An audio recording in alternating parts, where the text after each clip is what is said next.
Meus irmãos, graça e paz. Paz, Senhor. Salmo de número 119.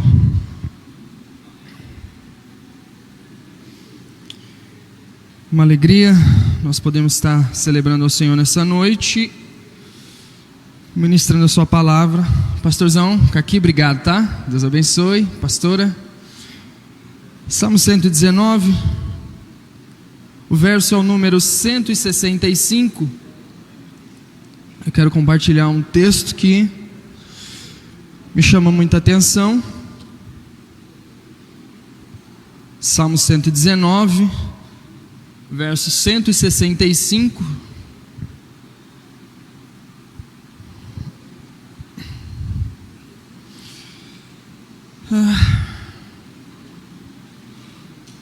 Olha o telão. Muita paz tem os que amam a tua lei, e para eles não há tropeço. Eu vou ler na versão que eu trago, a NVI. Os que amam a tua lei desfrutam da paz, e nada há que os faça tropeçar. Essa palavra, esse texto, Deus ministrou ao meu coração num dia que eu estava preparando um desses conteúdos para a internet. E aí eu estava estudando um pouco sobre as características do fruto do Espírito, e a paz é a terceira característica. Gálatas capítulo 5, versículo 22, o texto vai dizer: e o fruto do Espírito é amor. Põe lá para mim. Esqueci, deu branco. Até entrar na mensagem, Gálatas 5, 22. Isso. Amor, alegria e paz. Eu separei em 3 períodos, e estudando sobre a paz, eu pesquisei, dei um Google mesmo, pesquisei lá alguns versículos sobre paz, e veio esse salmo. Quando o Caqui me convidou para ministrar hoje, eu lembrei desse texto, e aí, como eu tinha algo já em mente sobre a paz, eu usei esse texto para usar de base para aquilo que eu vou ministrar nessa noite. Salmo de número 119 é o que nós podemos chamar de o capítulo mais comprido, mais extenso da Bíblia. São 176 versos. Esse salmo é um salmo que ele é separado de 8 em 8 versos. Com qual finalidade? A finalidade dessa separação, se nós separarmos de 8 em 8 versículos, os 176 versículos de Salmo 119 vão dar 22 grupos. Estudando sobre isso, e isso é só a título de informação, porque tem algumas Bíblias que ela traz, em cima de cada 8 versos, ela tem uma epígrafe, ela tem um título ali, e às vezes as pessoas não entendem o que é. O que significa? É que cada de 8 em 8 versículos representa uma letra do alfabeto hebraico.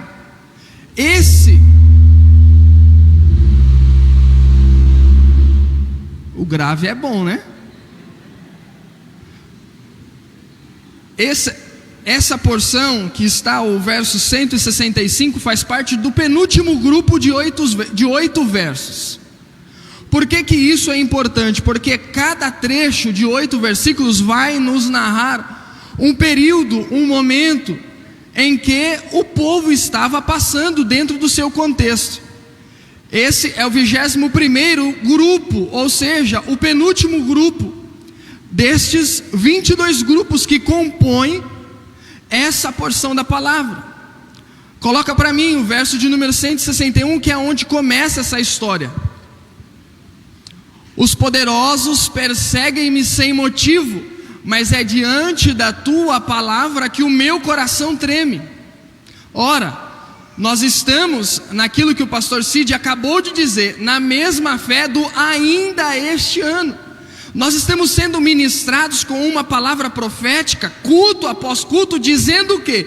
Tudo o que não aconteceu daqui para trás, que foi o período de 10 meses completos, Deus fará nesses 2 últimos meses. Isso é muito poderoso, isso é muito importante, e isso nos traz e nos faz linkar ou nos vincula a uma palavra. Qual que é a palavra profética que nós estamos amarrados nesse contexto, e amarrados no bom sentido? Ainda este ano. Isso é muito importante, isso é muito poderoso. Por quê? Porque como que começa esse grupo de separação? Versículo 161. Os poderosos estão me perseguindo sem motivo. E talvez, e é possível, que alguns de nós, se não todos, começamos o período do ano perseguidos, afligidos, desacreditados, desmotivados para o ano de 2023, sem saber o que seria do nosso ano, sem saber como que ele aconteceria, sem uma perspectiva, sem uma palavra, às vezes sem um direcionamento, talvez perdidos. E o ano começa, ou a situação ela vem a partir do verso 61, os poderosos me perseguem.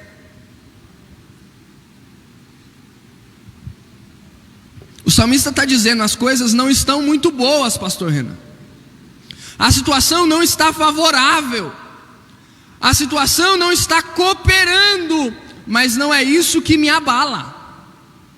Não é isso que está, ou não é nesta situação que está fundamentado o meu futuro. Não é com base na perseguição, na dificuldade, que vai determinar aquilo que vai acontecer comigo. Porque o verso continua, verso 161, mas é diante da tua palavra que o meu coração treme. Os perseguidores estão atrás de mim, as dificuldades elas estão vindo, as situações adversas elas estão tentando nos alcançar e nos fazer parar. Os inimigos até se levantaram, mas não é isso que me faz parar, não é isso que me treme, não é isso que tira o meu foco, não é isso que tira o meu objetivo, e não é com base nessa palavra que vai determinar o que vai ser da minha vida daqui para frente. Por quê? Porque é a tua palavra que faz tremer o meu coração.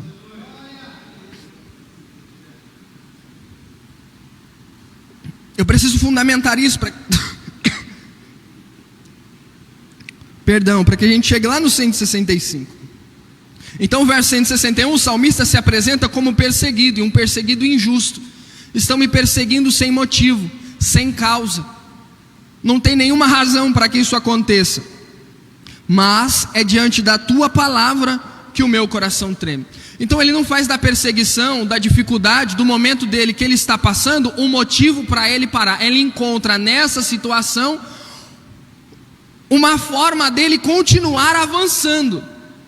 Porque o que me faz amar a palavra, ou o que me prende à palavra, ou o que me conduz à palavra, não é a situação adversa, é apesar da situação adversa eu permaneço amando a palavra. Apesar dos dias não serem dias tão bons quanto os dias que eu gostaria, eu permaneço com ela. Apesar dos poderosos estarem me perseguindo, apesar das situações mesmo sendo injustas estarem vindo contra, apesar disso eu continuo amando a palavra. Olha o verso 162. Eu me regozijo na tua promessa. Em outras versões está também palavra. Como alguém que encontra grandes despojos. Mas espera aí, no 61 está falando que ele está perseguido, que ele está num momento de luta e uma luta injusta. Mas o que faz tremer o coração dele não são as lutas, as dificuldades, as situações, é a palavra. No 62 ele está dizendo, eu me alegro. A pergunta é, como que eu me alegro no dia da adversidade? Como que eu consigo me alegrar nos dias de luta? Como que eu consigo extrair dos dias de luta um motivo para eu continuar? A alegria dele está fundamentada na promessa que o versículo 1 fala que é a palavra. Então, se nós dermos mais ouvido para o que diz a palavra do que para o que dizem os nossos inimigos, nós vamos conseguir permanecer dentro do propósito. Por quê? Porque os inimigos estão vindo, estão se levantando, a situação está ruim, mas eu tenho uma promessa. O que Deus determinou para a minha vida não acaba no momento de adversidade. Eu tenho uma promessa. Eu tenho uma palavra que foi liberada sobre a minha vida. Eu tenho uma palavra que foi liberada sobre a minha casa. Eu tenho uma palavra que foi liberada sobre a minha família. E apesar das situações estarem ruins, eu me alegro nesta palavra. Eu me fundamento, eu tiro as minhas forças e sou fortalecido nesta palavra. Veja, Lamentações de Jeremias capítulo 3, versículo 21.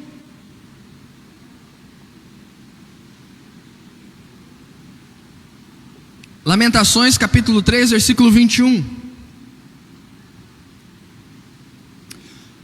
Todavia, lembro-me também do que pode me dar esperança. Em outras versões, eu quero trazer à memória aquilo que me dá esperança.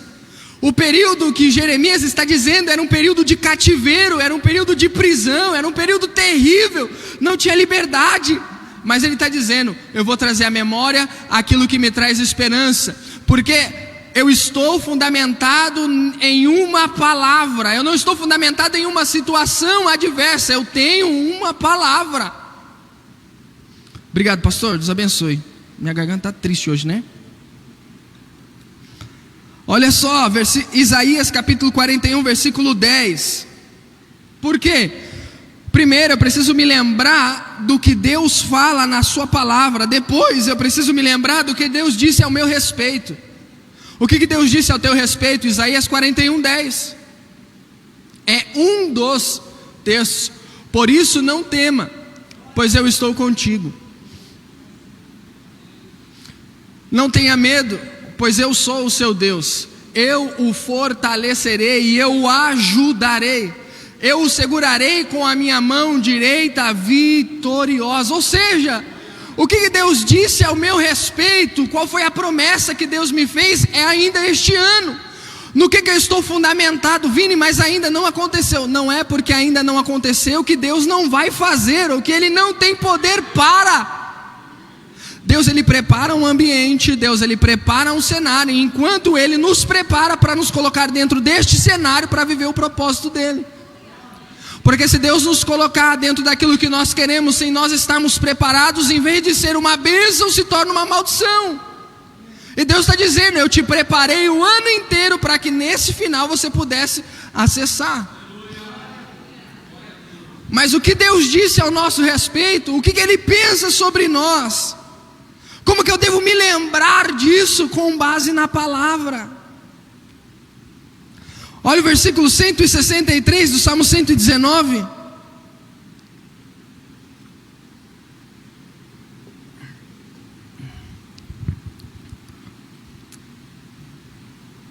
Odeio e detesto a falsidade, mas eu amo a tua lei.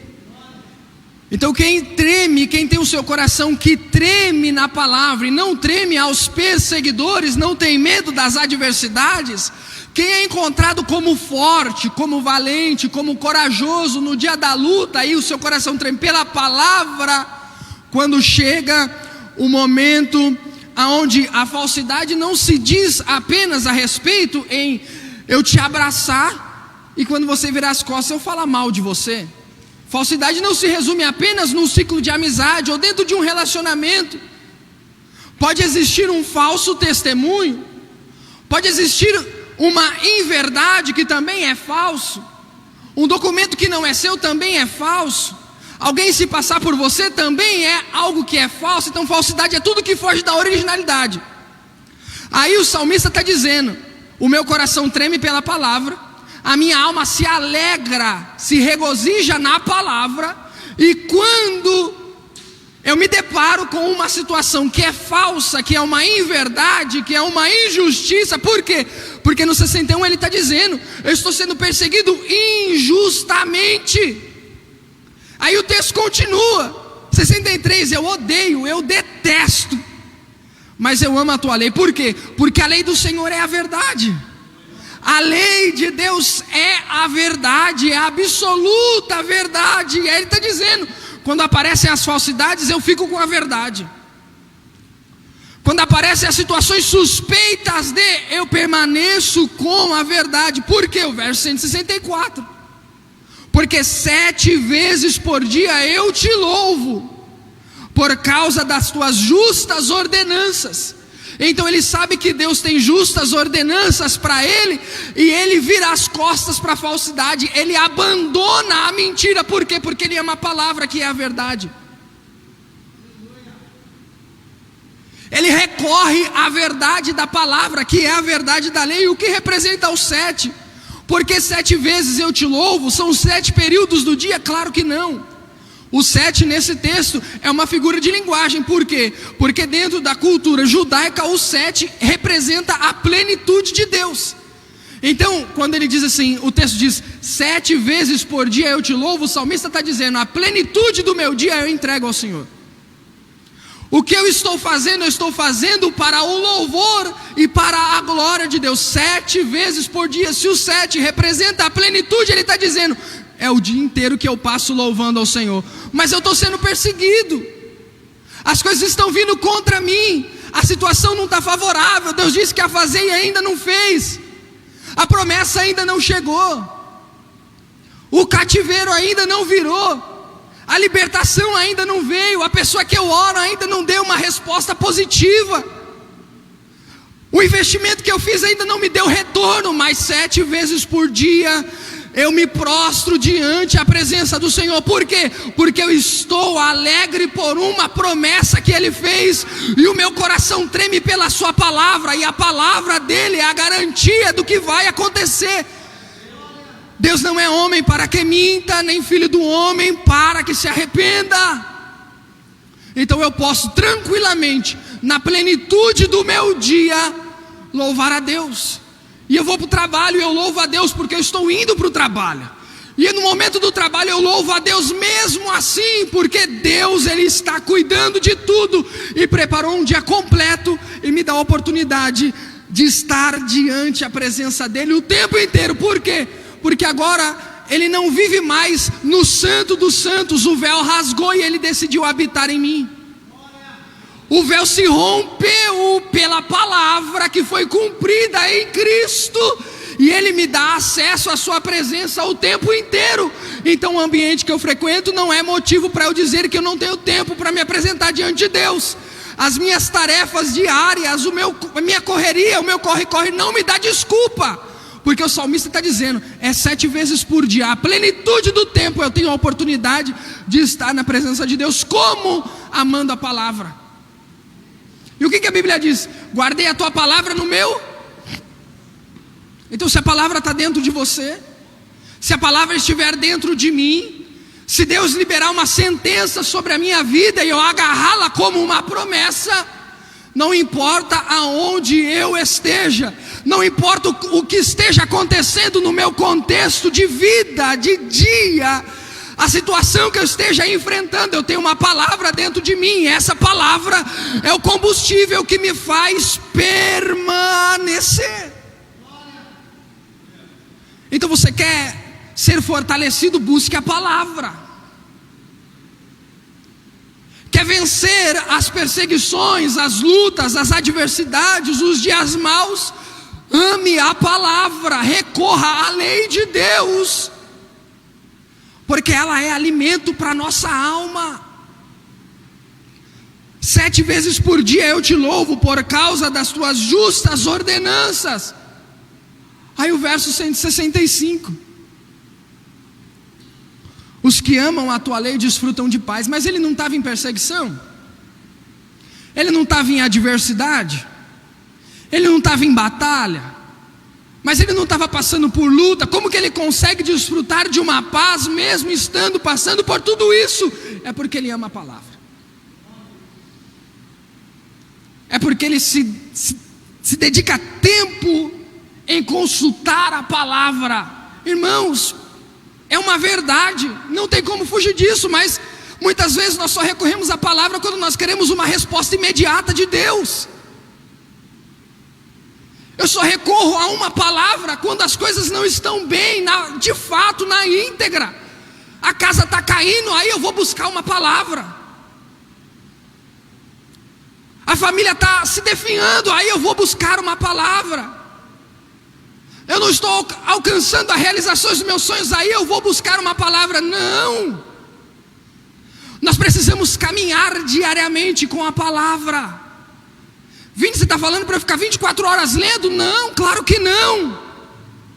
Eu estou falando para você desenvolver um relacionamento profundo com Deus, ao ponto de você mesmo ouvir as suas próprias palavras. Ele dizendo a você, Ele tendo a liberdade de liberar uma palavra para você, sobre você mesmo. Ele poder te dar uma instrução no meio do seu percurso de trabalho. Não vai por aí, corta esse caminho. Você se relacionando com Ele, porque eu estou te dando um livramento, ou porque você vai encontrar com alguém que você precisa abraçar, que você precisa rever, ou que você precisa equalizar a visão, que você precisa pedir perdão, que você precisa ajudar, não importa. Deus está dizendo, vamos caminhar por um caminho de palavra.